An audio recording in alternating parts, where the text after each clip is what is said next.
Bem-vindos ao Veredito Podcast. Paulo Bilinski aqui, deputado federal pelo PL de São Paulo, delegado de polícia por São Paulo. E eu tô aqui hoje com um convidado muito especial, Padre Jean. Muito obrigado pela presença, Padre. Prazerzão, Paulo, estar aqui com vocês. Muito obrigado pelo convite. A gente já fez algumas gravações juntos, né? Já. Eu acho que esse aqui é o segundo. Já. E a gente já participou de podcasts, mas não no mesmo tempo, né? Em podcasts diferentes. Exatamente. Padre, em primeiro lugar eu queria agradecer a sua presença. É sensacional sempre. O senhor é uma pessoa que tem além de uma fé muito grande, o senhor tem uma capacidade didática, né, de explicar as coisas de uma forma muito acessível. Acho que por isso que o senhor é tão famoso no Instagram, né, na rede social, porque realmente é uma explicação muito boa. E hoje, no Veredito Podcast, aqui a nossa proposta é trazer, falar sobre política com pessoas que não estão necessariamente envolvidas na política. A política partidária, né? Exato. Entender que política faz parte da vida do brasileiro. Eu acho que isso é algo que até pra gente tá ficando um pouco mais claro, né?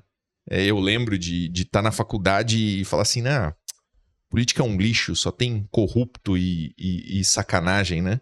E hoje tá aqui. Sim.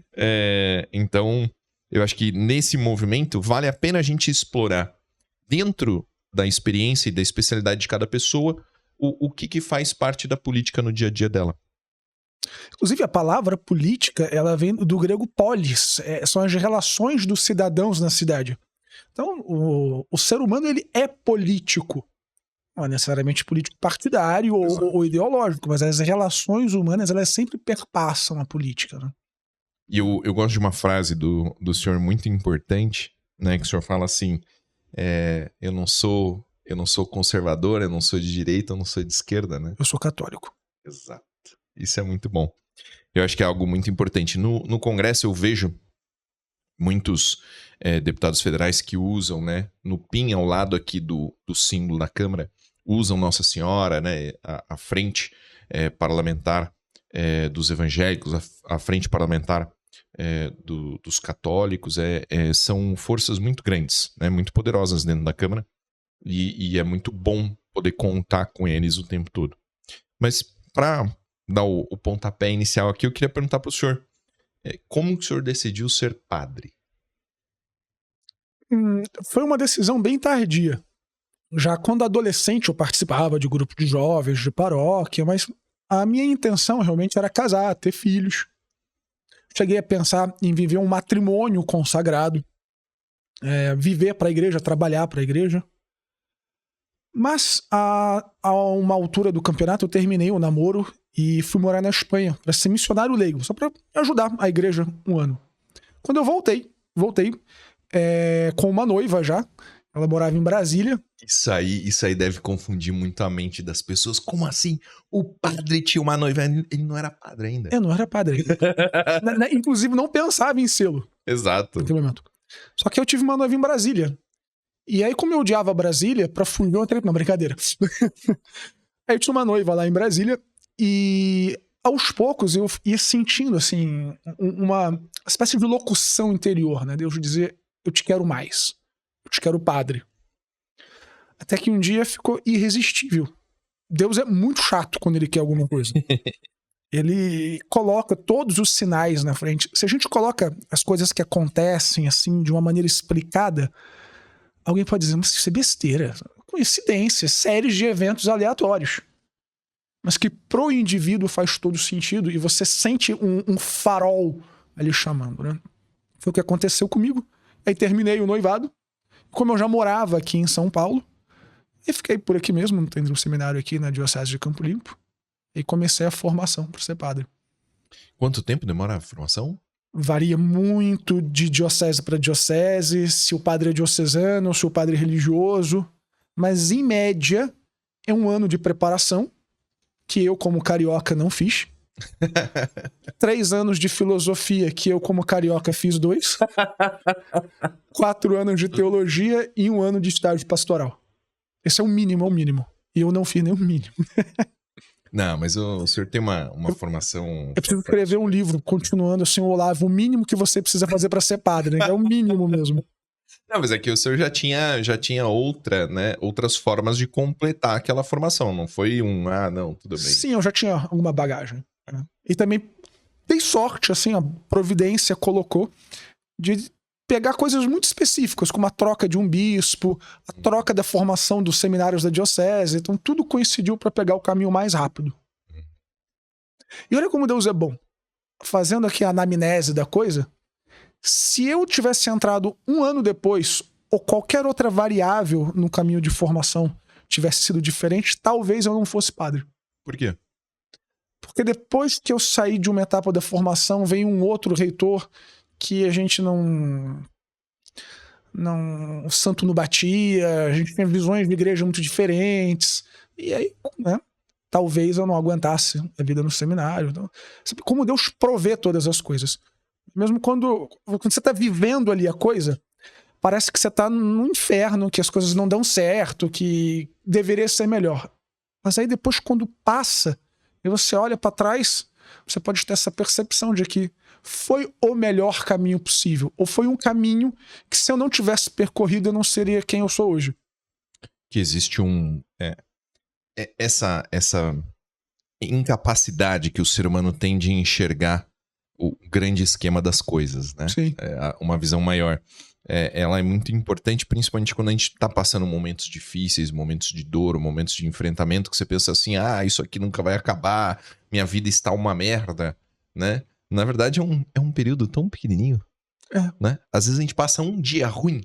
E já acha, né, que a vida não presta. Nossa, mas você vai ver, um dia dentro de 30 no mês, dentro de 365 no ano, dentro de 80 na sua vida, você vai reclamar por causa de um diazinho. E pior, às vezes esse diazinho ruim, que enquanto você está vivendo é uma porcaria, quando você consegue sair e ver a história inteira, talvez aquele dia tivesse sido muito importante para você ser quem você é. Marcante, né? O Padre Pio, São Pio de Petraltina, ele tinha uma metáfora para isso bem bonita. Ele estava contando, né, que uma mãe estava fazendo bordado, né, aquelas redezinhas que ficam bordando, e aí a criança estava olhando por baixo. Por baixo é só aquele bando de nó. E ele não entendia. Ele falou assim, mãe, que coisa feia que a senhora está fazendo, o que é isso, o que é isso? Quando ela termina e vira o bordado, que vê o desenho, aí ele entende. Muitas vezes não, sempre Deus tem um projeto de salvação para cada um de nós. É claro que a gente colabora ou não com esse projeto, mas há um projeto de salvação que a gente de verdade só vai enxergar a grandiosidade das coisas que a gente fez, a transcendência de tudo que a gente fez na eternidade. Aqui na Terra a gente olha o verso do bordado, só vê um bando de nós que parecem desconectados. Eu enxergo, né? Eu enfrento, na verdade, uma questão de representatividade, né? Todos os dias na Câmara dos Deputados. Sim. E uma coisa que me interessa muito é como está o catolicismo no Brasil, como um país, né? Qual o tamanho real do catolicismo e qual o tamanho das pessoas tementes a Deus. Eu lembro de uma estatística americana que diz assim, olha, 70% dos americanos atendem algum tipo de culto dominical religioso da tradição judaico-cristã. Então, né, engloba muita coisa, mas quer dizer, são pessoas tementes ao mesmo Deus, né? Judaico-cristão seria o mesmo Deus. Em tese. Filosoficamente falando. Então, como que o senhor vê hoje o Brasil em termos de religião?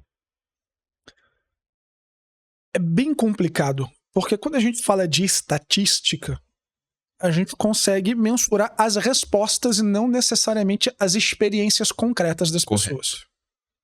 Né? E acontece que existe um conceito muito brasileiro, que é o católico não praticante, é o crente não praticante. Até pouco tempo... Mas assim, já elimina, por exemplo, o satanista, o ateu, já... Às vezes, antigamente não, hoje sim. É até esse ponto que eu ia falar agora. Antes era meio feio você dizer que não acreditava em Deus.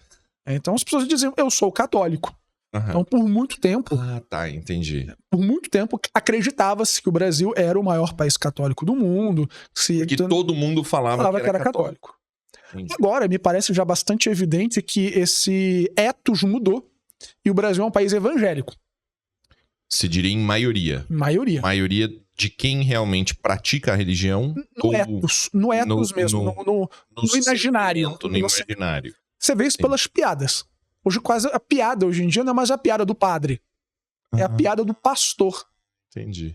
O referencial do religioso no brasileiro, já não é, no imaginário do brasileiro, não é mais o padre, é o pastor.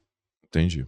Tanto que quando eu fui ordenado padre, eu ficava fúrio, eu ficava bravo mesmo. Eu de batina.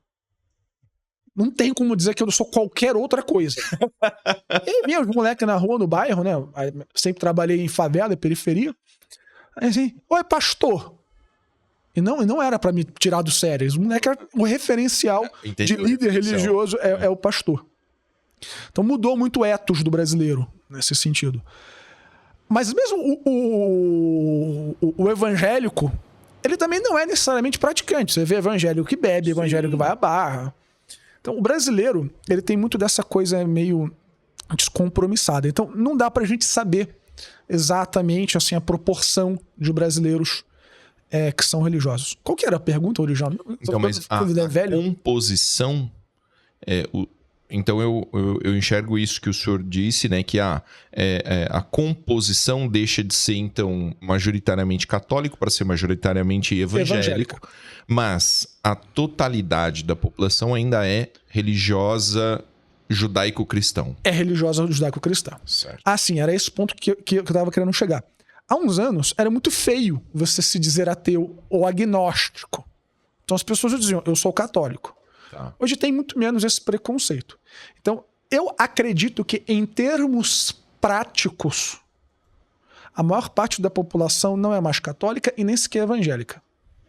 Eu acredito que em termos práticos, a maior parte da população brasileira é agnóstica. Por quê? Crê que existe Deus. Mas não pratica nenhuma espécie de religião. Pode ter uma simpatia pró-evangélica ou uma simpatia pró-católica, mas ela vive como se Deus não existisse. Não tem nenhuma prática religiosa.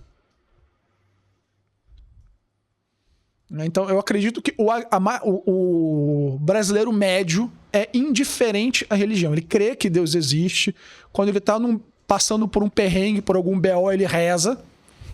Se é evangélico, até para Nossa Senhora ele é capaz de rezar, dependendo do tamanho do BO. Mas a religião tem dito muito pouco na vida do brasileiro médio.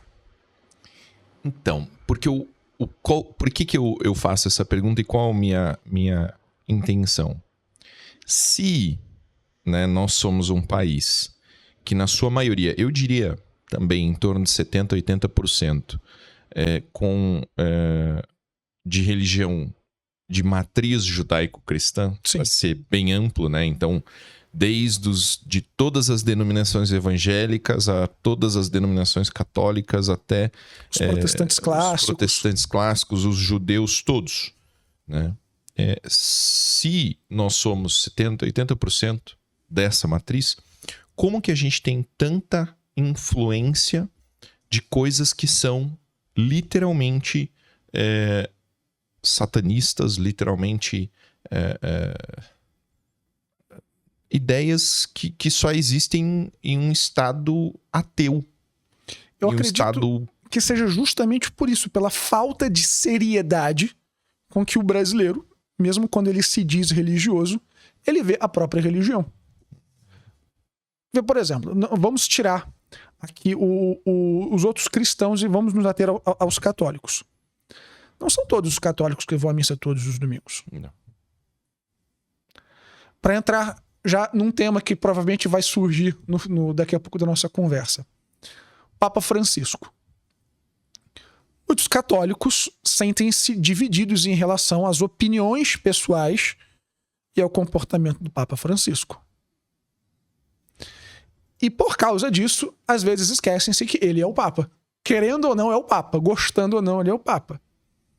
Então, acontece que, às vezes, mesmo para aquelas pessoas que se declaram religiosas, a religião tem feito muito pouca parte na formação do seu imaginário. Tem pouco peso na formação do seu imaginário, na formação do seu caráter, nas decisões práticas da vida da pessoa. Exemplo. Nós estamos na semana, pela perspectiva católica, mais importante do ano. Aí o pessoal fala assim, o que você vai fazer no feriado da sexta-feira? Como assim, mano? É dia de jejum e abstinência. Você pode comer uma refeição no dia. Você tem que ir na adoração da Santa Cruz, tem procissão do Senhor Morto. Você tá pensando em fazer o quê, Katsu? Viajar? Descer pra praia? E você pode apostar que vai ter um monte de católico que vai... Não vou viajar porque vai chover. Pois é. E vai ter um monte. Então, essa pessoa, ela se declara católica? Ela se sente católica? Sim, né? Quem sou eu pra julgar como a pessoa se sente? Objetivamente, ela está vivendo a sua fé católica? Óbvio que não. Eu penso isso porque eu acho que do meu lado, né, eu me contento com tão pouco, sabe? Do ponto de vista de que, cara, se 70, 80% da população brasileira acredita no mesmo Deus, a gente não podia ter tanta discussão a favor da legalização do aborto. Não. É por isso que 70, 80% acreditam numa ideia genérica de Deus. Entendi. Mas quando esta ideia ela precisa formar as minhas convicções, é aí que se percebe o agnosticismo prático das pessoas. Elas teoricamente são católicas, teoricamente são evangélicas, teoricamente são judias, mas na vida prática elas são agnósticas. Deus é uma ideia que tem pouco e às vezes nenhum impacto prático na opinião das pessoas e na ação das pessoas. Como é que pode uma pessoa que se diz cristã votar em um partido que defende claramente, está nas suas constituições, né, a legalização do aborto? Isso é uma contradição de princípios tremenda. Ou uma pessoa que se diga católica. Um católico, ele tem que partir do princípio que a sua religião é a única verdadeira. Um católico que relativiza esse primeiro ponto, ele pode ser o que ele quiser, né? A gente pode tomar chopp junto, café junto, ir pro clube, dar uns tiros juntos, mas eu não posso dizer que ele é católico como eu, porque ele parte de um primeiro princípio inegociável. Né? Então, como é que uma pessoa que se diz católica, ela vota em candidatos a favor do aborto, de descriminalização das drogas, e cujo programa do partido está? Então, há uma desconexão entre aquilo que ela diz que acredita e aquilo que ela, de fato, põe como critérios para suas decisões. Por isso que a coisa no Brasil é bem complicada quando a gente fala assim, 70% são cristãos. 70% se declaram cristãos, né? Mas se a gente fizer uma análise da opinião real, a gente vai enxergar um pouquinho melhor isso, né? Eu entendi essa questão. E é realmente aí que entram os conflitos. Sim. Porque eu imagino, né, que deveria ser mais fácil você ser parlamentar na década de 40, 50, em que a gente tinha, né, imagino também, não sei, eu não estava lá, mas imagino que a religião estava com maior peso na mesa de discussão e que as coisas eram mais claras desse ponto de vista. Hoje, se eu ocupar a tribuna para falar que a legalização do aborto é algo demoníaco e que a vida deve ser protegida porque é um dom divino, cara, no dia seguinte eu sou taxado de extremista, de radical religioso, extrema-direita, de utilizar o discurso religioso para fazer bullying contra as outras pessoas. Todo tipo de manobra possível e imaginável. Então, eu me sinto mais criminalizado pela forma como eu cito a minha religião como o motivo de certas coisas do que eu vejo os criminosos sendo criminalizados de verdade. O cara roubar, matar, traficar hoje parece que é menos grave, né? Do que o cara dizer assim, não, eu acredito nisso aqui porque é a minha religião. Sim. E para você como deputado, eu de verdade não consigo calcular o impacto que isso tem na vida pessoal, na tomada de decisões e no comportamento ali no parlamento. Porque, por melhor que seja o seu argumento, se você enfia Deus, se você enfia a religião no meio, é destroçado. Você perdeu a argumentação. Aliás, até porque as pessoas elas não estão muito abertas a de verdade um debate de ideias. Elas partem de um debate de emoções. O que já mostra uma coisa muito triste para você. A direita no Brasil não existe enquanto uma constituição do que é o próprio ideário de direita. Porque o movimento revolucionário ele parte de uma pressuposição de que a ideia pré-existe a realidade.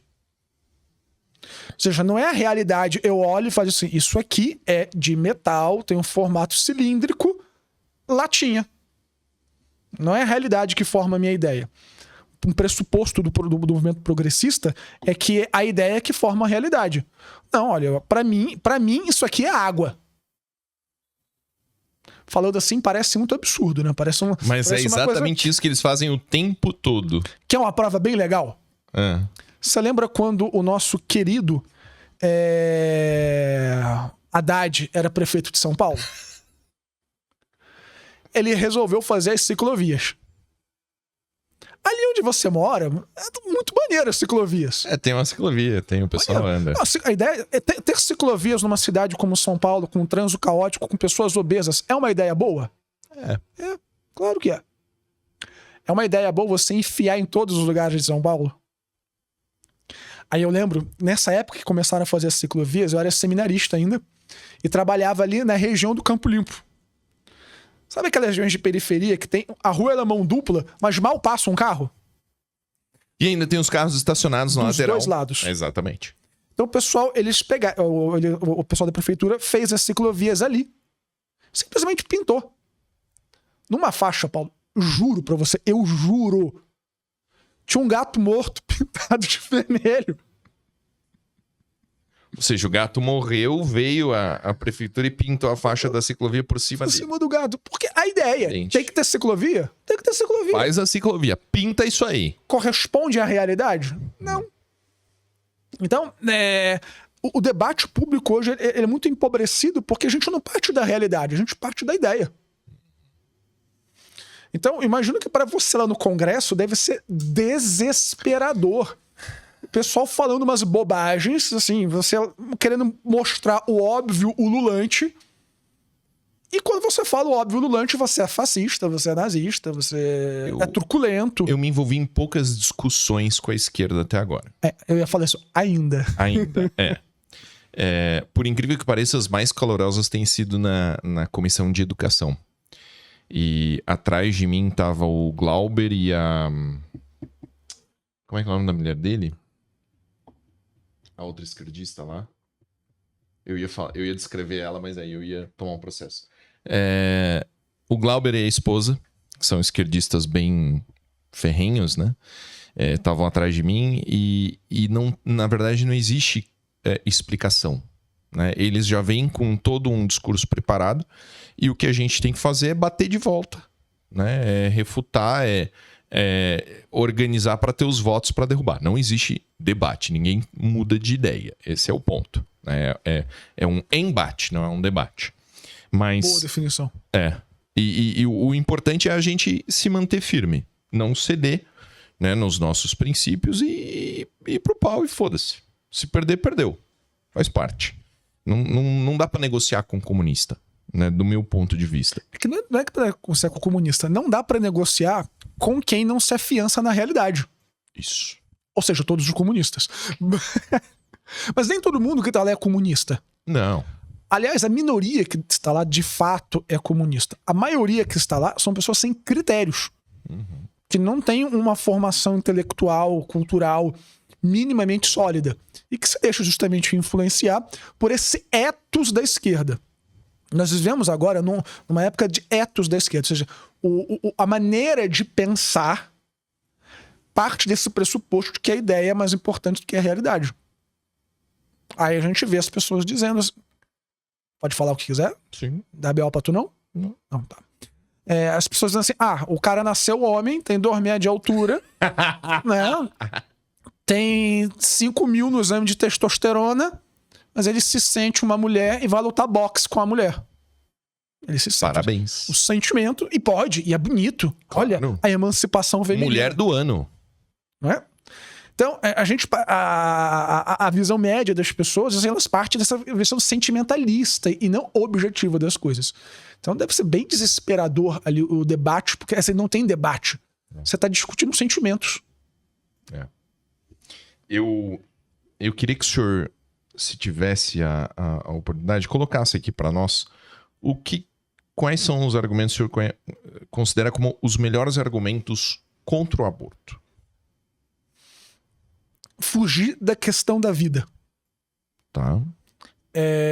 Ou melhor, falei besteira.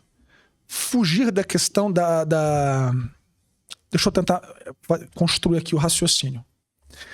Muitas vezes, quando você está discutindo com a abortista... Não, primeiro que a gente tem que adotar aquela tática básica do Brasileirinhos. Qual? O senhor conhece? Com o abortista não se discute. Você cospe na cara dele e vai embora. Eu gosto dessa ideia.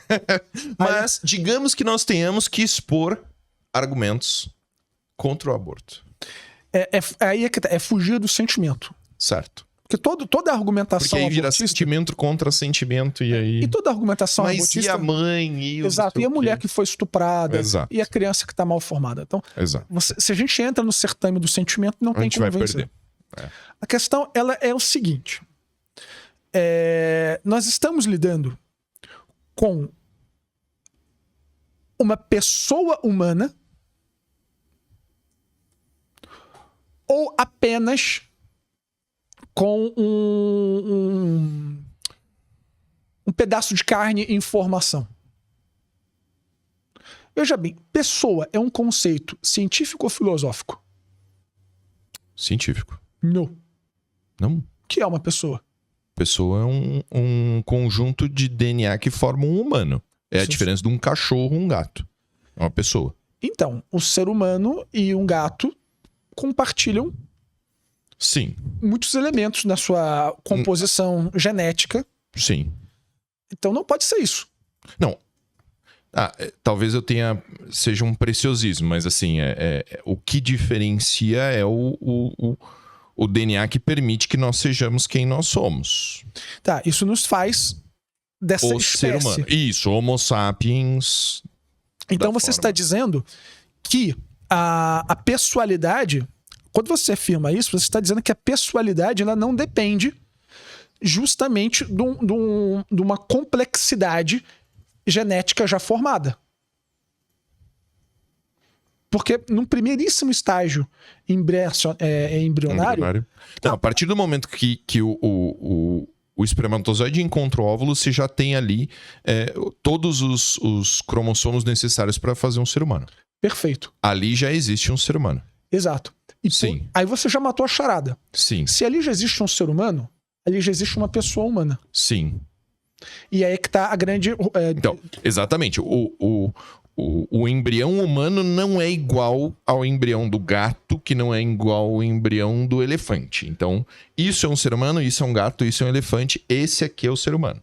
Porque o embrião humano, se ele se desenvolve naturalmente, ele nunca vai virar um gato, um exato, cachorro, ele vai virar um ser humano. Então, a pessoalidade, que é um conceito filosófico, está atrelado à genética. A própria genética, a própria conceito de vida, de bios. Sim, essa planta nunca vai se tornar um ser humano. Nunca. Concordo. Então, só que aí é que tá o grande pulo do gato da história. Porque as pessoas costumam fazer um corte. Não, aquilo ali é uma vida humana, mas a pessoalidade humana, a gente só pode falar de pessoa depois de 3 meses, depois que nasce. Só que isso gera uma grande incerteza. O que é que define, então, quando um corpo humano, uma vida biológica humana, torna-se uma pessoa humana e quando ela deixa de ser uma pessoa humana? Certo. Se eu não atrelo a vida humana, a bios humana, a pessoalidade humana, se eu faço qualquer tipo de disruptura, eu posso justificar qualquer tipo de barbárie. Judeu não é gente. Sim. Negro não é gente. Negro não é gente. Aleijado não é gente. Chinês não é gente. Você tá doente, é muito caro pro Estado pagar o teu tratamento. Eutanásia para você. Então, esse é o único argumento. Entendi. É lógico da coisa. É a vinculação entre o que é uma pessoa e o que é a vida. Porque ninguém nega que um embrião humano é uma vida humana. Você não pode negar isso. O que você pode tentar negar é que aquilo ali é uma pessoa, portanto, detentora de direitos. Só que se você faz a separação do que é vida humana do que é pessoa humana, você pode justificar qualquer tipo de abuso e atentado aos direitos humanos. Então, defender a vida do feto, defender aquela criança ainda não nascida, é defender todas as pessoas humanas. E pelo contrário, dizer que ele não é uma pessoa, que ele não tem direitos de pessoa, é afirmar que qualquer pessoa, dependendo do consenso, perde sua pessoalidade. Científico, social, o que você quiser. Os nazistas. Sim. Racial. Racial. Que, aliás, né, é um conceito bem complicado, né? É quase nacional. É pior até do que o racial, é o nacional. Partilhamos de uma nacionalidade. Logo, somos humanos iguais. E os outros não. Tem uma parada que eu vou falar assim que é bem complicada. Mas você sabia que os Yanomamis, eles não são um nome de uma tribo indígena dada por eles mesmos? Nós, os brancos, assim, né? Os europeus. Os não indígenas. Os não indígenas. É que chamamos eles de Yanomamis. O que significa Yanomami? Porque perguntavam pra eles quem eles são. E eles diziam Yanomamis. Mas na língua deles, sabe o que Yanomami significa? Pessoa. Eles são pessoa. Você não. Os outros não. Faz sentido. O conceito de pessoalidade é étnico. Sim. Então, se a gente não parte de um princípio de que a pessoalidade, e portanto a dignidade da pessoa, está inseparavelmente atrelada à sua vida, desde o primeiro estágio, desde o momento que o espermatozoide fecunda o óvulo, tem ali o zigoto, se eu não afirmo, se eu não garanto que aquilo ali é uma pessoa, eu posso tirar o direito de ser pessoa de qualquer indivíduo. E aí vem todos os terrores que o mundo já experimentou e experimenta. É que a gente vive mais ou menos em um certo ambiente de liberdade ainda. Você pode, sei lá, falar alguma coisa e ser cancelado, mas ninguém vai te matar ainda por causa de suas opiniões. Mas existem países no mundo onde você é preso e é morto por causa de opiniões. Porque dependendo da sua opinião, você deixa de ser uma pessoa. Você perde a dignidade pessoal. Se você é contra o regime político. Exemplo, Coreia. China. Você perde a sua dignidade pessoa. Então é um certame. Quando a gente trata do aborto aqui, o aborto ele é algo tão satânico, tão diabólico, que ele não tem implicações apenas no debate e para a constituição da sociedade, naquilo que tange ao nasciturno, mas na própria concepção de pessoalidade dos outros. Discutir, então, a mera discussão acerca da possibilidade do aborto já é, de certa forma, uma agressão ao conceito de ser humano. Exatamente. Precisamente. Só discutir isso já é. Então é o tipo de assunto que não pode ser discutido, porque já apresenta uma relativização. Se eu posso discutir que uma criança no ventre da mãe, diagnosticada com uma doença, uma malformação congênita, genética, o que seja. Se eu posso discutir o fato de que aquela criança pode ser assassinada porque ela carrega uma doença, por que eu não posso discutir que indivíduos crescidos e adultos que sejam uma despesa para o Estado não podem ser também eliminadas? É plenamente lógico. É o mesmo argumento de fundo, é o mesmo. Parece chocante a gente falar assim, mas se você parar pra pensar, e aí que tá o problema, as pessoas elas não pensam, né, no argumento de base, é aquele problema da esquerda, é sempre o sentimento, a ideia que causa a realidade, não é a realidade que forma a ideia. Por isso que o debate nunca progride. Se eu não parto da realidade, se eu parto da ideia, a gente pode conversar qualquer coisa, porque você pode dizer que isso aqui é Red Bull e eu posso dizer que é cerveja. Quem tá certo se a gente não parte da realidade? Cara, eu lembro de como era difícil discutir com a professora de ciência política na faculdade esse conceito básico de isso é uma lata. Isso é a estrutura da realidade. É bizarro. A palavra estrutura da realidade dói na mente esquerdista, porque tudo depende da relativização. Tudo. E é impressionante. Sabe quem é o primeiro culpado dessa porcaria toda? Kant. Não. Antes de Kant. Antes? Mas é um alemão também. Esses alemãos só arrumam confusão. Só teve um que prestou na história toda, que é Bento XVI. O resto só fez... Fora carro e arma, os caras só fazem merda. Ah, não, desculpa. Eu acho que ele é inglês. Ih, caramba, quem? Ele também só faz porcaria. Guilherme de Ockham. Eu não conheço esse. Quem é esse? Um franciscano. Ele funda a corrente filosófica do nominalismo. Guilherme? De Ockham. De Ockham. Ockham. Aqui. É inglês ou alemão? Filósofo Reino Unido. É inglês. Mas morreu na Alemanha. Tinha que ter alguma coisa lá na Alemanha. Tinha uma relação aí. O Guilherme de Ockham, ele é o pai do nominalismo. Ele faz uma ruptura entre a filosofia tomista e vai começar a filosofia moderna. A filosofia moderna, de fato, vai começar com Ockham, segundo a maioria dos historiadores de filosofia. Porque ele diz o quê? Que os conceitos são flatus votis. Peidos. Flato é peido, é. Exatamente, os conceitos são peidos. A filosofia tomista, o realismo, diz o seguinte: existe isso aqui. Ok. Eu estou olhando, vejo que tem um formato cilíndrico. Testo. É frio, tem textura de metal, cabe, comporta um líquido dentro, lata. O conceito, ele parte da coisa. Ockham diz que não. Existem a coisa e existe o conceito. Mas não tem nada a ver, não tem nenhuma relação com a outra. A coisa, ela existe. Mas o conceito só existe aqui. Não tem relação entre isso e isso. Que tá aqui só tá na minha cabeça. E como é que é possível comunicar e explicar se ele só tá na minha cabeça? Porque eu comunico o meu conceito. Eu não comunico isso aqui. Eu não jogo isso aqui na sua cabeça e entra na sua cabeça. Eu te falo uma ideia. Eu comunico ideias. Só que essas ideias para Ockham só estão aqui. Elas não partem daqui. Ai, meu Deus. Aí começa. Essa é a raiz da esquerda. Essa é a raiz daquilo. Do estoicismo, padre. Porque assim, o negócio do dia a dia é bem claro, tal.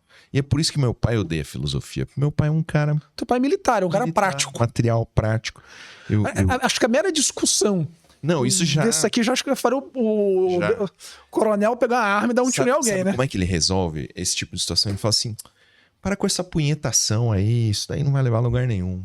O pior que é a punhetação mesmo. Isso é, puro. Isso aqui é masturbação mental. É, exatamente. Só que essa ideia de Ockham é que vai levar depois a Descartes. Qual o problema com aquele cogito ergo sum, penso logo existo? Eu posso conhecer a realidade? Posso. Aí Descartes diz o seguinte: você tá num quarto escuro e aí tem uma coisa assim meio cilíndrica no meio do chão. Você acha que é uma cobra. Aí você acende a vela e vê que é um pedaço de pau, um pedaço de pano. Logo, você não pode confiar nos seus sentidos para conhecer a realidade. Então, como eu faço para conhecer a realidade? Através do pensamento. Eu não confio nos meus sentidos, mas eu confio na minha mente. Na minha mente. Porque a minha mente eu sei que está na minha mente. Então, a mente, a ideia, é o princípio de conhecimento da realidade, Mas e não a realidade em si. A mente não gera. É óbvio que não gera. Mas é daí que vem o penso, logo existo. O pensamento é a garantia de existência. E aí isso vai desembocar depois em Kant. Kant, ele quer preservar a estrutura da realidade, mas diz que a gente não é capaz de conhecer a realidade. Então eu não conheço a latinha. Eu conheço a manifestação da latinha. Ai, cacete. Só que é essa masturbação mental que vai dar os pressupostos da esquerda. De que a ideia é mais importante do que a realidade. É a ideia que cria a realidade. Não é a ideia que se adequa à realidade. Tá que pariu. E se a gente parar para pensar, muito friamente, é como está estruturada a mente das pessoas hoje. A ideia é mais importante do que a realidade. Quando você está debatendo com alguém, no fim das contas, os argumentos quase sempre se resumem a eu acho. Eu acho, eu gosto, eu prefiro. E não a realidade da coisa em si.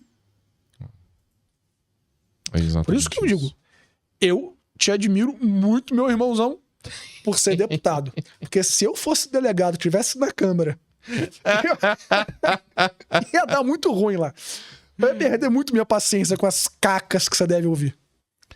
Padre, como é que o senhor está enxergando e está acompanhando as perseguições que estão acontecendo contra padres no mundo? Bom, nós podemos analisar esse fenômeno por duas perspectivas que se completam, mas que elas também podem estar separadas. Por uma perspectiva meramente humana. Querendo ou não, a despeito da opinião de altos prelados, até mesmo talvez do Papa, a Igreja Católica é a única instituição no mundo que afirma categoricamente que é uma estrutura da realidade imutável e que nós aprendemos essa estrutura e nos adequamos a ela. A única instituição de pensamento que preserva isso é o pensamento católico. Obviamente, o pensamento católico tradicional. Então, o catolicismo é, no fritar dos ovos, a última barreira que existe entre todos os movimentos progressistas, entre todas as visões de mundo progressistas que dominam o debate, e a perfeita instauração de um estado, de uma realidade distópica que desconecta a realidade do pensamento, a realidade, a praxis da coisa. Por isso a igreja é tão perseguida no mundo, sob uma perspectiva, puramente uma análise filosófica da realidade. Só que, no meu entendimento, e aqui os nossos ouvintes estão livres para discordar, né? Todo mundo é livre para errar, não, brincadeira. Mas há uma outra questão que, no meu entendimento, é superior, que é uma batalha espiritual. Nós estamos, desde que a cretina da Eva, não aquela Eva, a cretina de Eva e Adão foram expulsos do paraíso. Toda a culpa é da Eva. Toda a culpa. Mas sabe o que é o pior? A culpa é de Adão. Não, padre, pô. Leia a Bíblia. Leia a Bíblia. Para quem Deus deu a ordem de não comer o fruto da ciência do bem e do mal? Para os dois. Não. Foi só para Adão. Você tá brincando. Eva não estava ali ainda. Quem deveria ter colocado Eva no lugar dela era Adão. Mas esses homens são bunda mole desde que o mundo é mundo. Desde o primeiro homem. Desde o primeiro homem. Bunda mole. Enfim. Mas há uma batalha que ela é espiritual. Que existe desde o início dos tempos e perdurará até o fim dos tempos. Então, nesta batalha, o que está em jogo não é apenas uma visão de realidade, mas é o destino final das almas. É o bem contra o mal. Então, todo este cenário que nós vemos, no meu entendimento, é apenas uma trincheira, é um palco de uma guerra ou de um confronto que ultrapassa simplesmente a diferença de ideias. mas é uma batalha do bem contra o mal.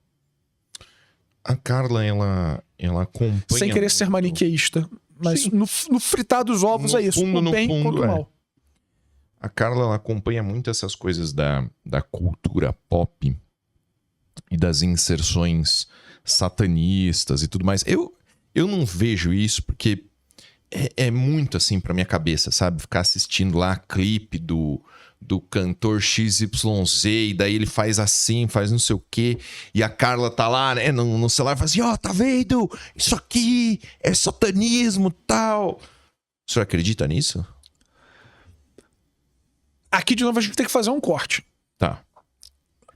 Há uma perspectiva espiritual e uma perspectiva simplesmente mercadológica. Exato. Eu tendo a pensar que tudo isso daí é besteira. Mas o cara tava vestido de demônio, não sei o quê, o vermelho, o número, o X, o Y. Mas, mano, deixa pra lá. Esse cara é burro, ele não tem capacidade de fazer um bagulho desse. Então, talvez ele não, mas não é, por exemplo, não é a Lady Gaga quem cuida de todos os detalhes de produção do clipe dela. Certo. A questão, ela é bem complexa, porque uma pessoa normal consegue identificar símbolos satânicos num clipe de música pop? Eu não consigo, eu nem sei quais são eles. Então o cidadão normal não consegue. Só que eles estão lá, de fato eles estão. Se o cidadão normal não consegue identificar, por que eles estão lá? Por quê? Uma bela de uma pergunta. Há um substrato na coisa. Agora, fazer aqui uma ampliação e dizer a Lady Gaga é satanista, a Xuxa era satanista, talvez isso seja um pouquinho... A Billie Eilish é satanista. Pô, é meio satanista. Ela é esquisita demais, né? Esquisito, mano. Mas, assim, fazer uma inferência assim direta talvez seja um pouquinho... Excessivo, né?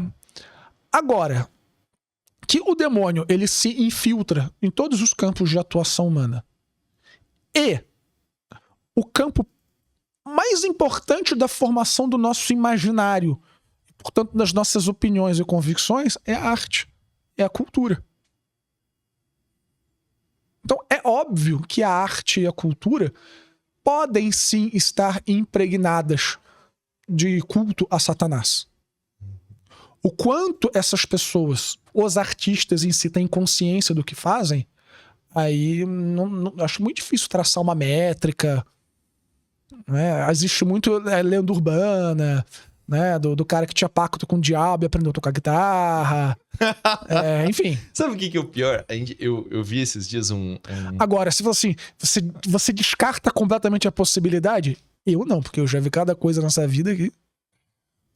Pra quem não sabe, o padre já fez curso de exorcismo, cara. Eu já participei de alguns também.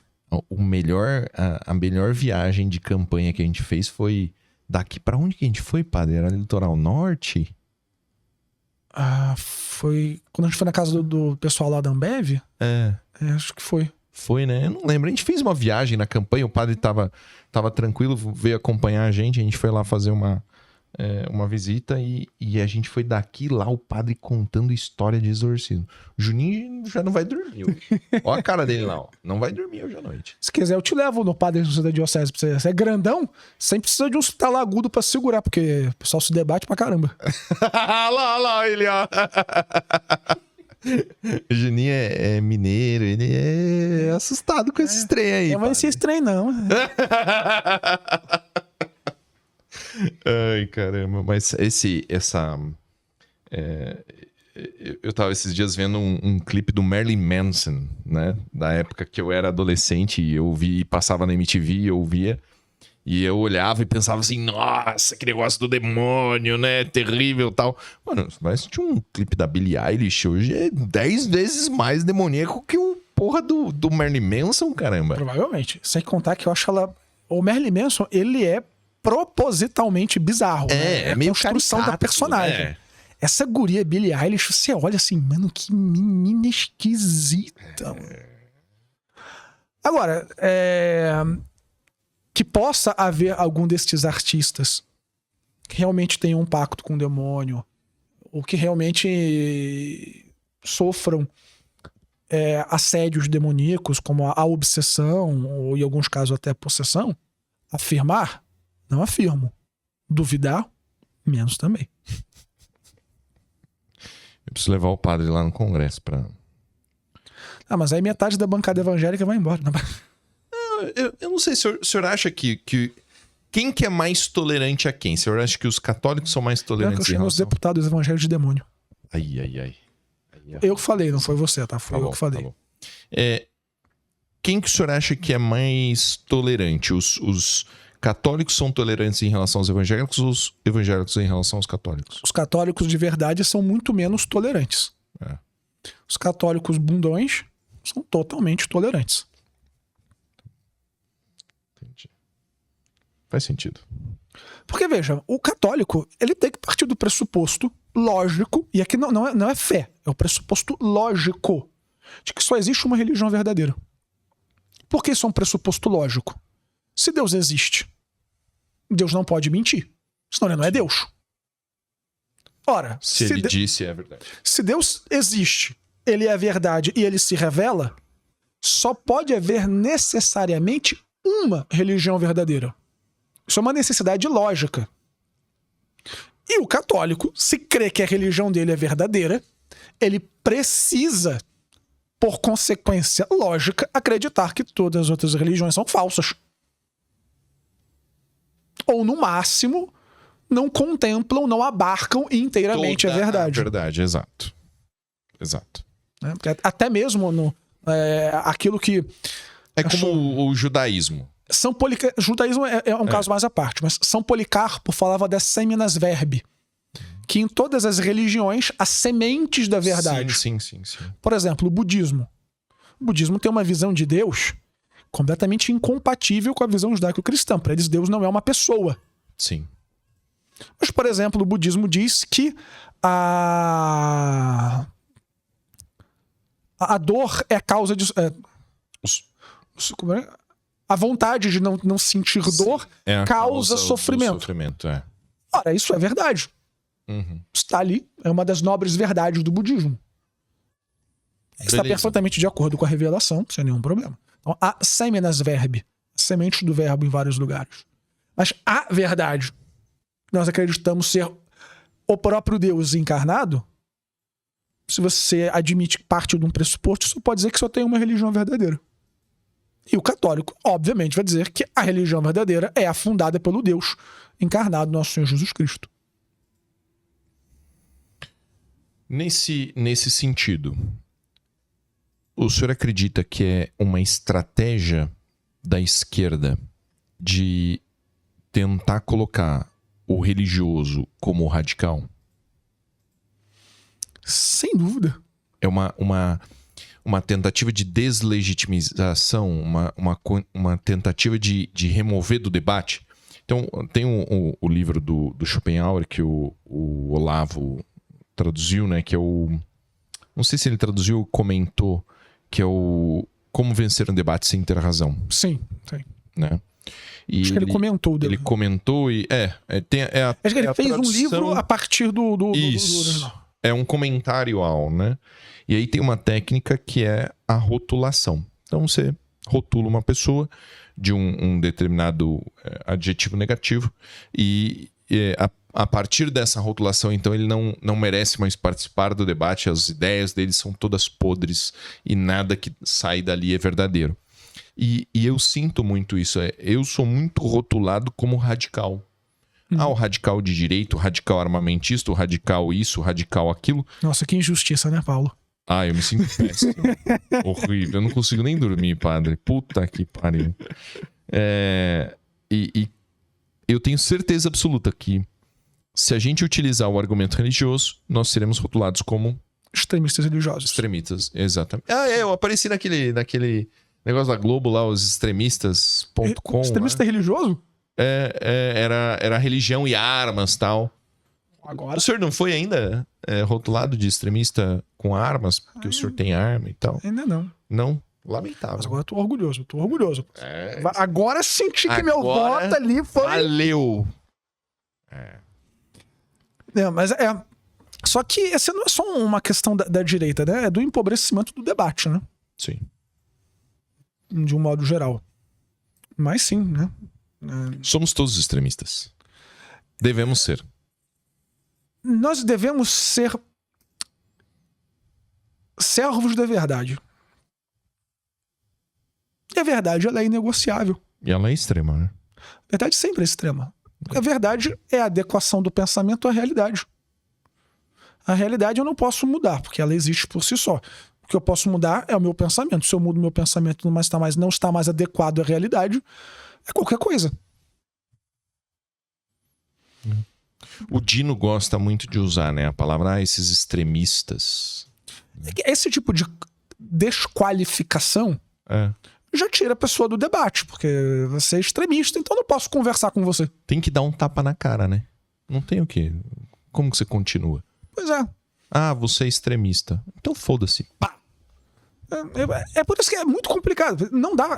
Eu imagino como deve ser, às vezes, desesperador lá no Congresso, as pessoas falando um monte de bosta e você não. A pior parte é não poder xingar. É o pior. Eu só queria poder xingar. Porque eu sou bom de xingamento. Eu sou bom. Anos de academia de polícia, né? Pô. 10 anos trocando ideia com o ladrão, se não souber xingar ele, você não tem moral. Pois né? é. Porra. E aí chega lá e não pode, que é quebra de decoro. Isso é lamentável. Lamentável. Ainda bem que tem um podcast pra gente, né, Que dá pra soltar xingar. um pouquinho. Padre, o senhor já afirmou então que o senhor não é conservador, o senhor não é de direita, o senhor não é de esquerda, o senhor é católico. Sim. Mas é inevitável. Né? Sim. É porque. Não dá pra se retirar do mundo e falar assim, não vou mexer com política. Não, É possível? Não é possível.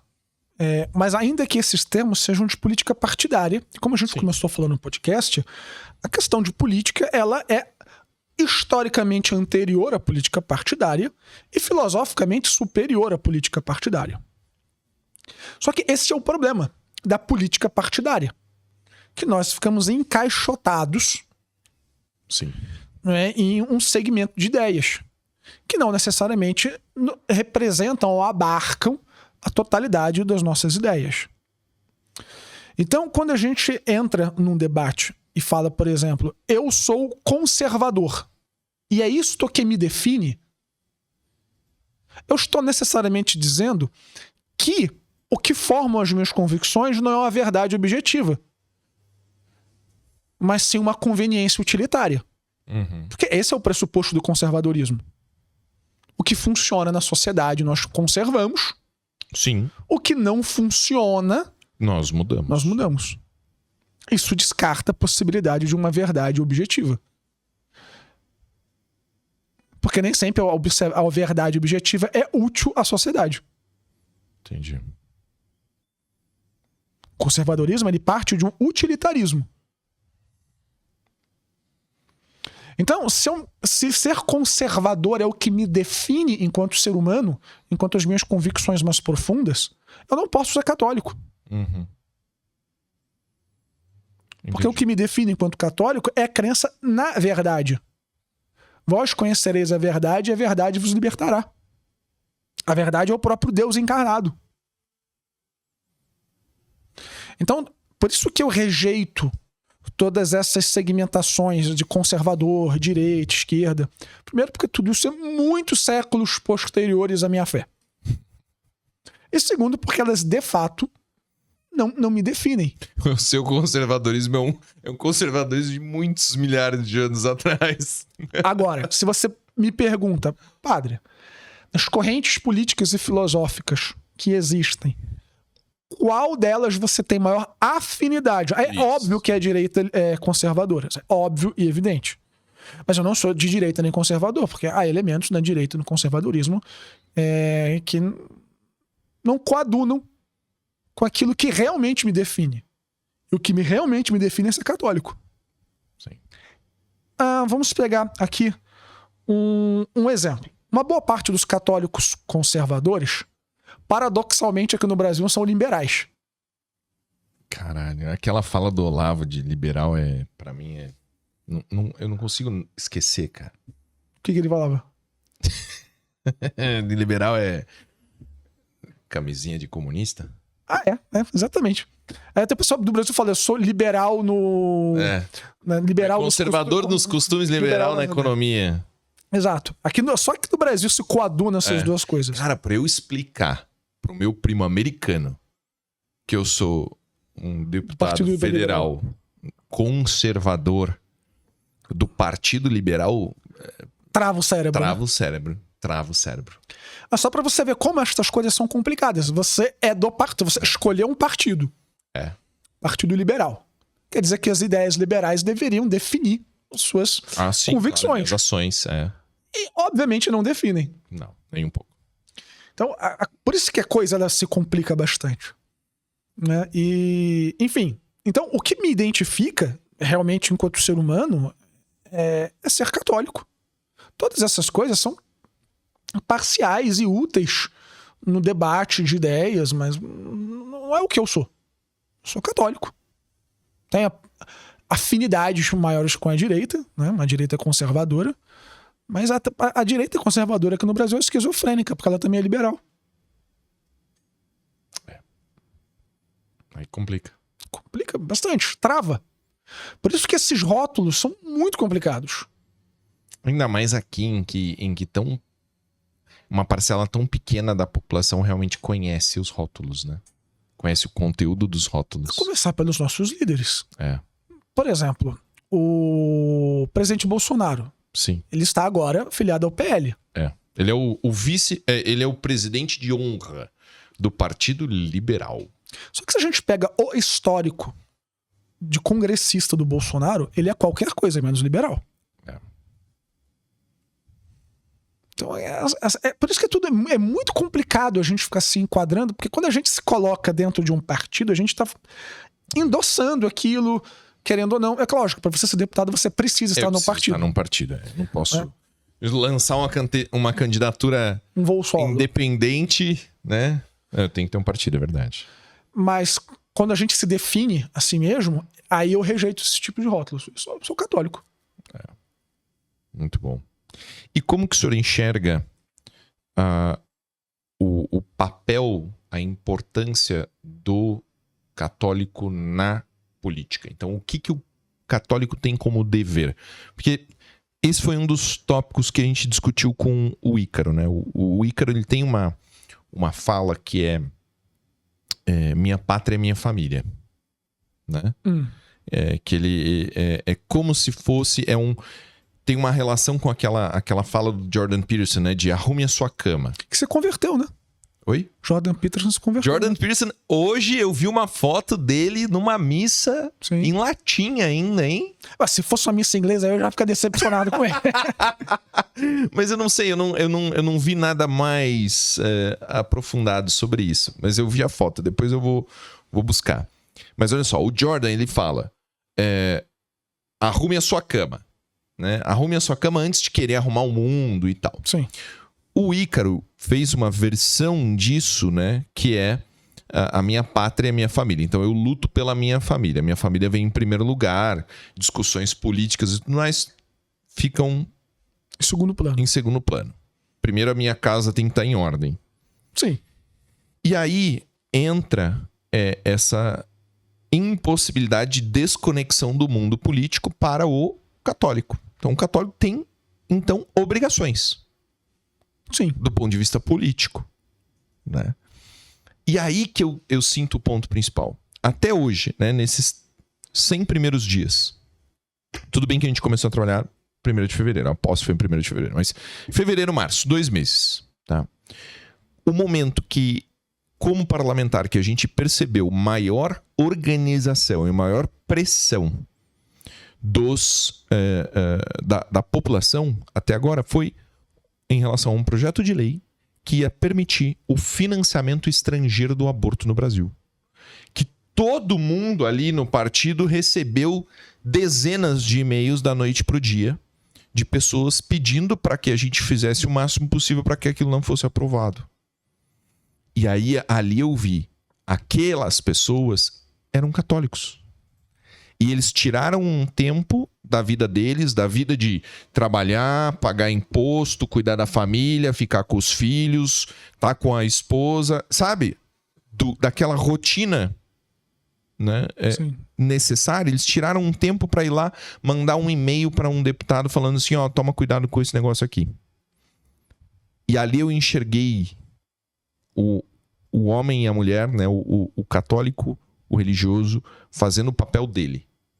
De não permitir que aquilo que contraria a religião vire lei. Né? Sim, e fazendo isso dentro das regras, né, estabelecidas. Não foi nenhum tipo de quebra-quebra, foi fazer pressão aos deputados foi mandar legitimamente, né? Mandar um e-mail. Sim. E o que mais que o senhor enxerga dentro desse espectro, então, de participação do católico na política? Bom, existem... Aqui a gente tem que separar, né, em duas coisas. A primeira é essa ação pessoal, porque o homem é um ser político, né? É a participação no debate e de cobrança, né, daqueles que foram representativamente eleitos. Né? Então, por exemplo, qualquer pauta que houver, nós, além de amigos, ser o deputado em que eu votei. Sim. Então, eu vou lhe escrever. No caso, eu posso te mandar um WhatsApp, não preciso escrever um e-mail. Né? Mas é papel do católico cobrar aquelas pessoas que ele elegeu para que defendam os princípios que nós acreditamos que devem nortear a vida pública. E este primeiro princípio é a verdade. A verdade deve nortear a vida pública. Né? E há a outra participação política, que é aquela partidária, eleitoral. E eu acredito que católicos que tenham esta vocação, ou por alguma providência na tua vida, que eu acho que não foi uma vocação, foi uma conjuntura, né, de circunstâncias, e que vão defender aquilo que nós acreditamos que é a verdade no Congresso. Sei lá, no Congresso você não precisa andar com a camisa da Canção Nova. O que eu espero de você como meu deputado, meu amigo, é que você lute contra o aborto, que você lute contra leis iníquas, que você promova a vida, que você lute pela educação, pela liberdade. São as coisas que eu espero de você como meu representante, como católico. Se um dia eu souber que você votou em alguma coisa que vai contra aquilo que agrida a nossa fé, eu vou lhe cobrar. Não só como amigo, mas como alguém que votou em você. Então, eu acredito que o católico ele deve participar da vida pública nesses dois viés. Se ele tem uma vida comum e ordinária, escolhendo bem seus representantes e cobrando seus representantes. E se ele, por alguma circunstância da vida ou até uma vocação, deseja participar da política partidária, defender a estrutura da realidade, né? Que eu gosto muito, o Olavo falava muito que o catolicismo nada mais é do que a tradução da estrutura da realidade. Então, defender a estrutura da realidade através das leis. Da confecção, da defesa, do debate de ideias. E esse é um grande problema para nós católicos. São poucos, pelo menos ao que me parece, os políticos que assumem publicamente a sua fé católica como algo que norteia os seus princípios. Existem, obviamente, muitos políticos católicos. Mas um político que seja, por exemplo... evangélico. Que diga assim, olha, eu sou católico e eu estou aqui, eu não estou representando a igreja porque eu sou leigo. Mas você quer saber as minhas ideias? Tá aqui nesse livrinho amarelo. No catecismo. Quer saber o que eu penso? Isso aí. Então, são pouquíssimos. Né? Eu sinto que a bancada evangélica ela acaba tendo muito mais força porque os candidatos vêm de dentro da igreja. Sim. Né? E eles não têm vergonha em se posicionar. Por isso que eu digo, o Brasil hoje ele é um país majoritariamente evangélico, independentemente do que me diga o IBGE. Mas por que a Igreja Católica tem medo de se posicionar politicamente? Ou os padres? Eu vou contar pro senhor. Uhum. Eu tô acompanhando um caso aqui de um padre que eu conheço que está sendo processado, né, tá sendo investigado no inquérito policial da Polícia Federal por ter falado, né, do que significava votar no PT durante as eleições. Então, assim, você votar no PT, um católico que vota no PT, ele tá sendo herético. É uma heresia. Indireta. Mas Sim. você tá votando... E quando a gente fala de heresia, a gente tem que partir do pressuposto da perfeita compreensão e da vontade. Certo. Então, há o católico que compreende o problema de votar no PT e vota mesmo assim? Sim. Tá. Entendi. Mas o que aquele padre estava tentando fazer, acredito eu... Era justamente mostrar pro católico que se ele vota no... que é herético. Que ele vai estar incorrendo. Né? Obrigado. Eu acho que... Sou eu não, né? Oi? Não é o senhor. Serei eu, senhor. Não. O padre que explicou isso para os fiéis da igreja dele. Eu não imagino quantos eram, né? Porque varia muito, né? Quantos paroquianos uma paróquia tem? Depende muito da paróquia, depende muito do dia. É uma população flutuante, né? Variável. Domingo tava a gente saindo pelo ladrão da igreja, que era domingo de Ramos. Né? Num domingo ordinário tem menos pessoas. Mas aí que tá. Ele tava no papel dele. Sim. O papel dele era explicar, olha, votar no PT é votar na esquerda, é votar a favor da legalização do aborto, da destruição da família. Em que ambiente ele falou isso também? Então, mas aí que tá. Do meu ponto de vista, não importa. Não. Ele tem o direito de fazer isso. Faz parte da fé dele. Depende. Ele tem o direito como cidadão de fazer isso. Não, como padre. Depende do ambiente. Por exemplo, no sermão não caberia falar uma coisa dessas. A menos que fosse uma situação muito extrema. Vamos votar a indiscriminalização do aborto em larga escala no Brasil. No finalzinho lá, nos anúncios e... Isso é outra história. Porque aí não é a pregação sagrada. Não é mais a missa. Não é a pregação sagrada. Exato. Aí sim.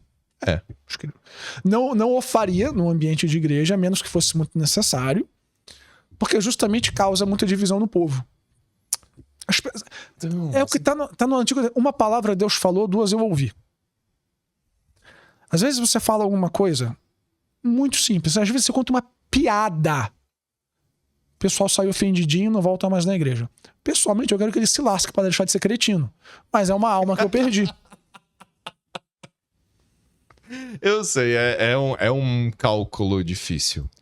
Eu entendi. Mas ainda, eu não estou julgando nem tirando pedra no pátio, dizendo que eu evito no púlpito, na igreja. Mas o sermão do padre é pesado também. Ele eu vou ofender algumas pessoas aqui, hein? Mas eu tô falando de valores. Né? Sim. Nas minhas redes sociais eu falo sobre o que eu quiser. Sim. Porque ali eu não estou representando a igreja. Ali sou eu mesmo. Eu sou padre, sempre vou ser padre, mas nas minhas redes sociais sou eu. Certo. No púlpito eu sou ministro sagrado. Concordo. Eu acho que os padres deveriam evitar no ambiente do púlpito sagrado de falar certas coisas. Nas redes sociais xinga a mãe do Lula se ele quiser. Mas ali na missa eu acho imprudente. Tanto que ele agora tá se lascando, né? Então, mas sabe o que é o pior? Provavelmente uma boa parte do povo ainda tá achando bem feito. É que o que eu fico pensando é, por que o evangélico não tem esse medo? Aí a gente entra numa questão bem interessante. Por que ele não tem medo de lançar o candidato? É o pastor fulano, é o bispo ciclano. Porque os evangélicos representam-se apenas a si mesmos. Não entendi. Quando eu estou, aliás, não só quando eu estou, pela própria natureza do sacerdócio, até minha roupa indica isso, eu estou de luto. O Jean morreu. no dia 3 de março de 2012, quando eu deitei na Catedral de Campo Limpo, aquele gesto que nós fazemos na ordenação de deitar, significa que ali nós morremos. Morre ali o Jean, e quem se levanta dali é o Alter Christus, é um outro Cristo. Então eu não represento as minhas ideias e as minhas convicções, eu represento a igreja. Por isso que eu gosto de fazer esse corte muito bem feitinho. Nas redes sociais eu posso expor as minhas opiniões pessoais. Na pregação sagrada e no ambiente religioso, eu acho, no mínimo, inapropriado. Temerário, Não é? Já os evangélicos, não. Pela própria natureza do protestantismo, que é a interpretação pessoal das escrituras e o descarte, tanto do magistério como da tradição, ela sempre parte do indivíduo. Então, cada pastor, cada líder de igreja é um universo próprio. E é por isso que existem tantas igrejas evangélicas. Nós somos da mesma igreja. Aí nós discordamos de uma coisa. Você vou e fundo a minha. Igreja, pronto, acabou. Continuamos amigos. Tanto que o R.R. Soares é aparentado do Edir Macedo. Né? Igrejas diferentes. Aquele cowboy lá, que é picareta no máximo, né? O Valdomiro, ele era pastor da Universal. Fundou, e assim vai. Esse é o ambiente protestante. E aqui eu não estou questionando a crítica, não. É uma constatação da realidade, é assim. Eles não têm um magistério que os norteie a todos. Cada protestante é um universo à parte. Então, por isso, para eles é muito mais fácil essa questão deles poderem falar de política, porque o Marcos Feliciano não tem nenhuma obrigação com o Edir Macedo, que não tem nenhuma obrigação com a R.R. Soares.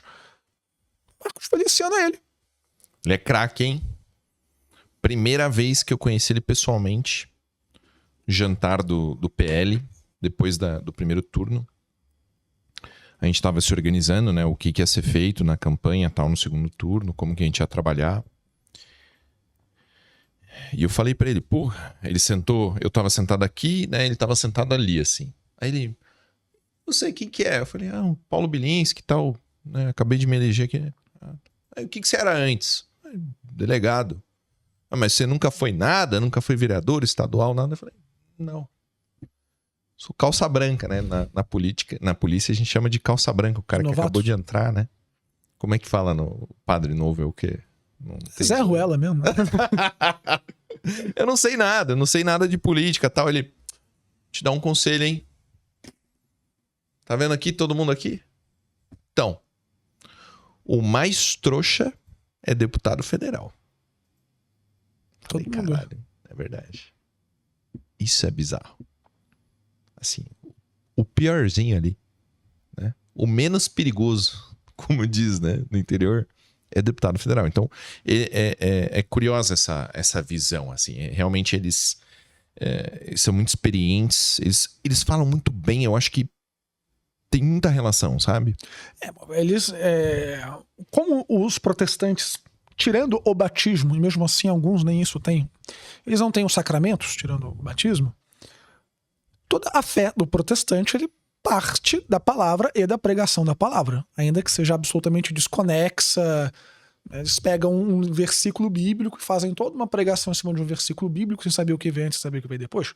Mas é inegável que uma boa parte dos pastores sabem fazer conexões de ideias e sabem pregar e sabem falar. Obviamente, aqueles pastores, né, intelectualmente mais limitados, mais simples, mas o Marcos Feliciano, eu posso falar o que eu quiser do Marcos Feliciano.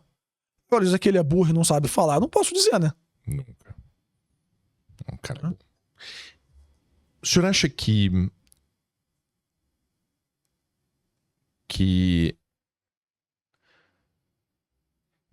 esse afastamento, né, que a gente citou aqui no começo, essa vida mais agnóstica do brasileiro, qual que foi a raiz? Aonde começou? Por que a gente se perdeu?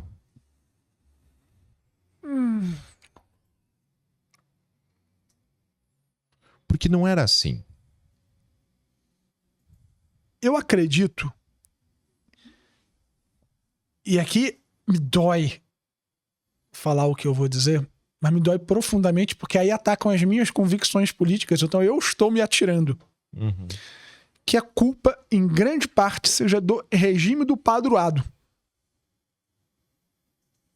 Ou seja? Você sabe que eu sou monarquista, né? Pelas minhas convicções políticas, eu sou monarquista. Aliás... Hoje é aniversário do Luiz Felipe de Orleans Bragança. Mas desse eu não gosto muito. Aliás, seria maravilhoso trazer Dom Bertrand aqui, hein? Vamos? Se a gente dá... Vamos? A gente organiza os contatos aí. Aí sim.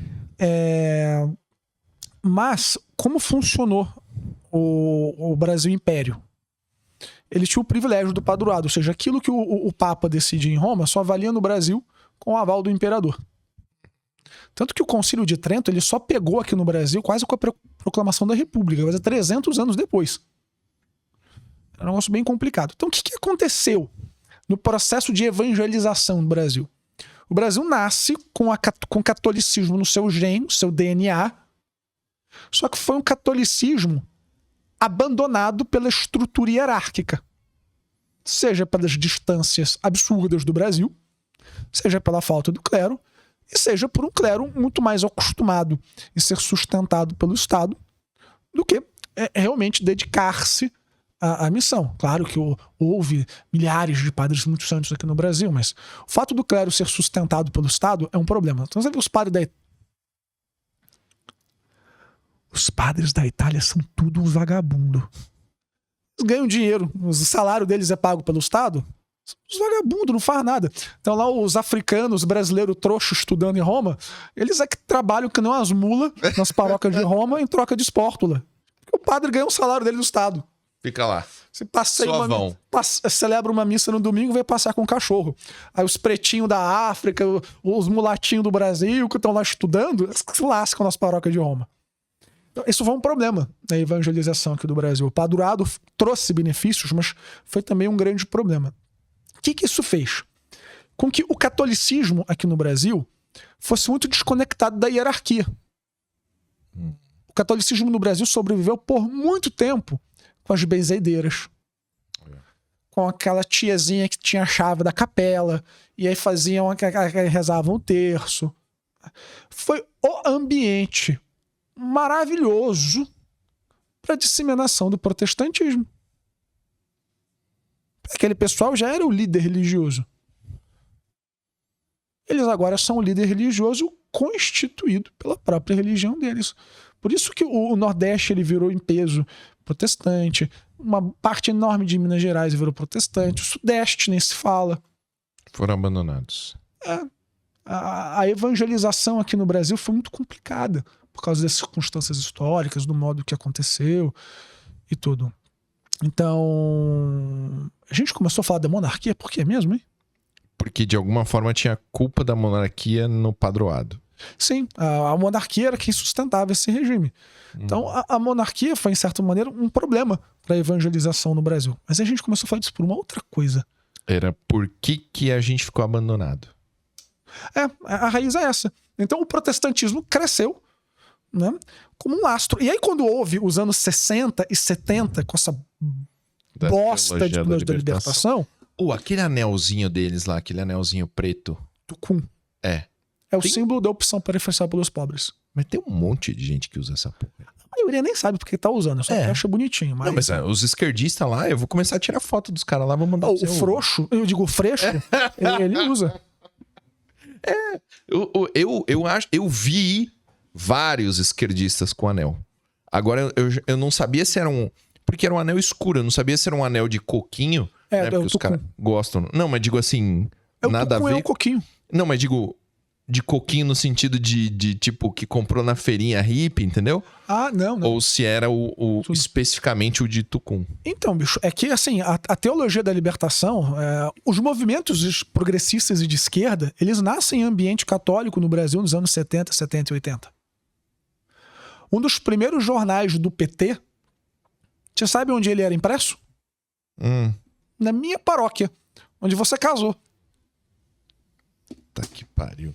Verdade. Finado Padre Jaime, né? Deus o tenha. Petista. Petista. Foi o que deu a comunhão para o Haddad, para Manuela. Ah, é? Foi o que... Aí, essa é uma coisa tão louca, bicho. Porque, por um lado, o Padre Jaime era o louco que fazia um negócio desses. Por outro lado, as fundações da minha igreja, o Jaime cavou com as mãos. Ele não era um hipócrita. Realmente... Ele era comum na raiz. Ele não era comunista. Ele via a pobreza. Aquela onde o bairro hoje era uma favela. Há 30 anos atrás era um pântano. Ah. Então ele via a pobreza daquelas pessoas. O Jardim Irene, onde está da minha paróquia, nos anos 90, era a favela mais perigosa. Mais violenta do Brasil. Está na minha paróquia. Maior número de homicídios. É meu reino. É meu. Tudo Aí, meu. ó. Tudo meu. Toma cuidado com meus brother lá. Então, eles realmente tinham uma preocupação genuína pelos pobres. O Hospital da Boi-Mirim existe em partes, em grandes partes, por causa da atuação do Padre Jaime quando ele foi pro Jardim Ângela. Ele era um homem de fato extraordinário. Agora, a atuação dele, evidentemente, como líder religioso, da promoção da evangelização do catolicismo, aí é coisas que a gente pode, de fato, né, tecer aí uma crítica ou outra.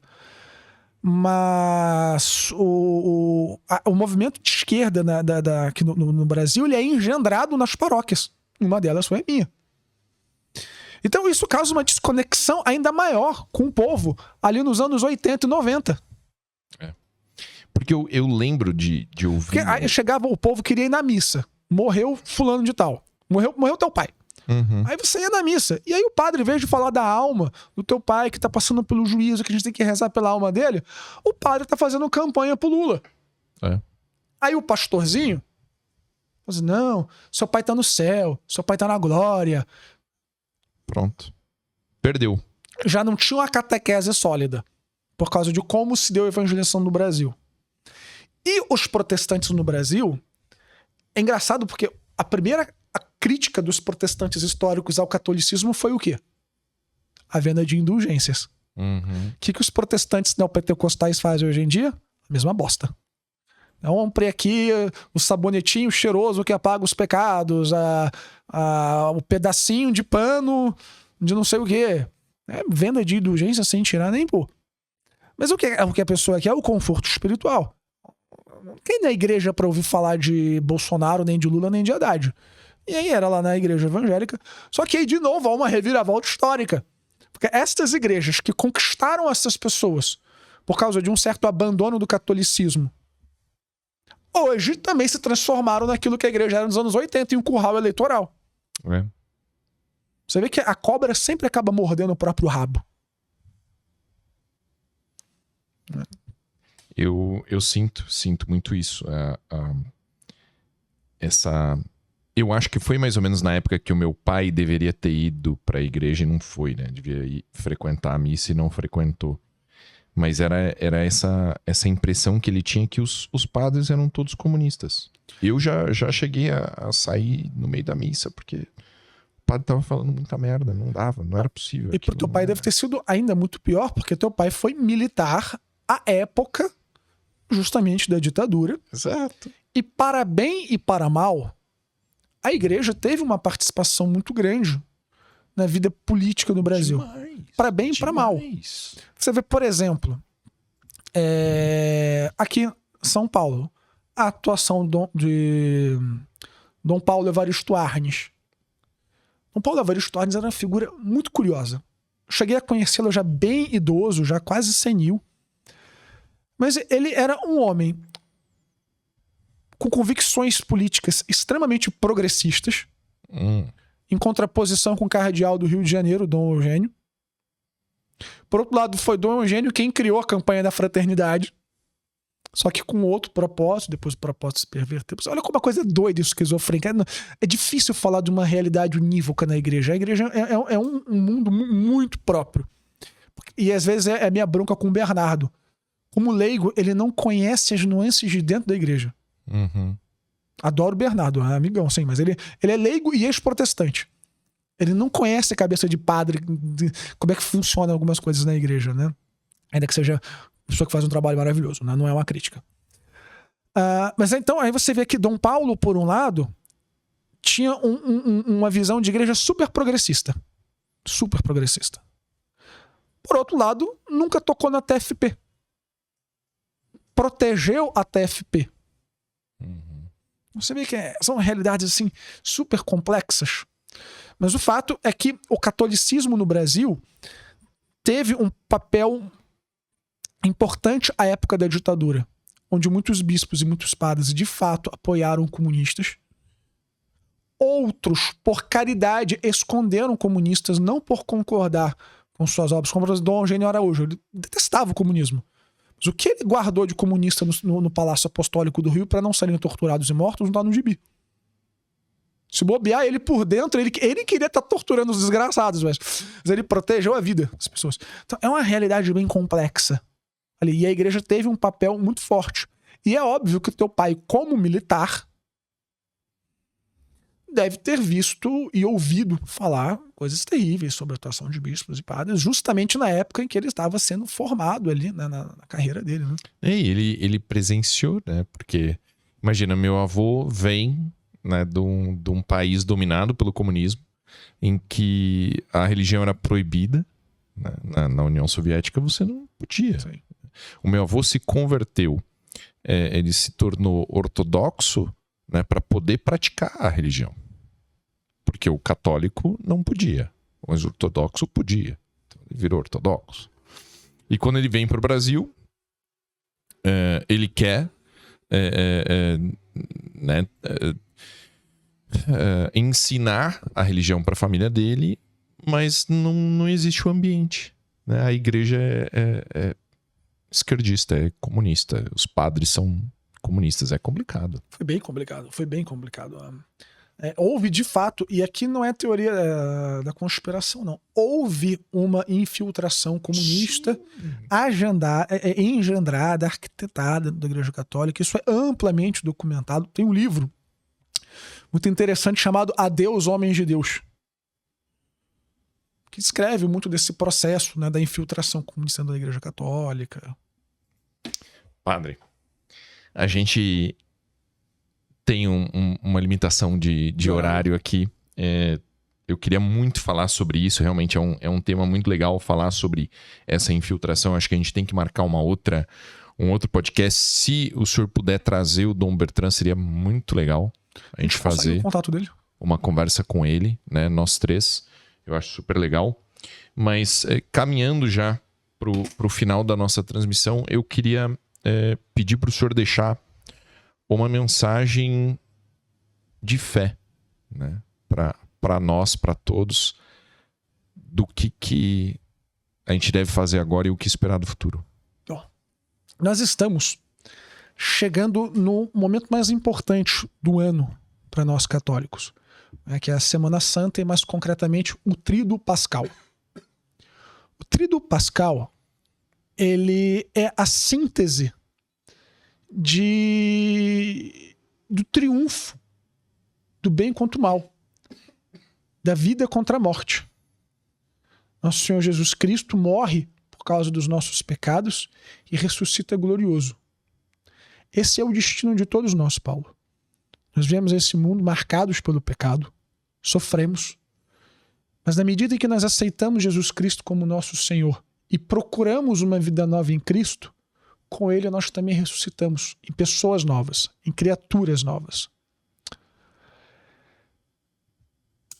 Eu estou dizendo isso não apenas porque estamos aqui na iminência do Tríduo Pascal, mas porque eu imagino que uma boa parte da sua audiência, neste exato momento, está se sentindo um pouco desolada, perdida, desesperançada, né? E a morte, ela nunca tem a palavra final sobre a vida. A vida em Cristo sempre vence a morte. A pedra não teve a palavra final. O sepulcro não teve a palavra final. A palavra final foi a vitória de Cristo. Mesmo que nós passemos por muitos percalços, por muitas dificuldades, a morte não terá a palavra final sobre as nossas vidas. Nós seremos criaturas novas em Cristo. Então eu peço à audiência, peço às pessoas, né, que A gente conversou agora antes que estamos passando por alguma espécie de drama pessoal, de problema pessoal, que não percamos a esperança. O mal não tem a palavra definitiva. O mal é poderoso, o mal às vezes parece que triunfa e espizinha no bem, mas ele não tem a palavra final. A vida sempre vence, Deus sempre derrota o mal no fim. Então, tenho esperança e vivam bem esta Semana Santa. Amém, Padre. Muito obrigado. Pessoal, muito obrigado pela oportunidade de estar aqui com vocês. Muito obrigado, Padre, pela presença. É uma alegria, meu irmão. O tempo do senhor é super valioso e trazer esse tempo para nós é fantástico. Quero pedir para vocês seguirem o Padre, né? Tá no perfil Padre Surtado. Padre Surtado. A gente vai deixar aqui na descrição do vídeo. É um Instagram imperdível. Principalmente as caixinhas de perguntas são fantásticas.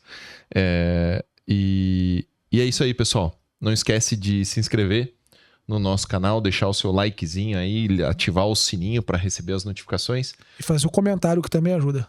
Com certeza. Deixa o seu comentário aqui, deixa uma pergunta pro Padre, para a gente poder mandar o próximo vídeo aí com ele. Um super abraço e até a próxima.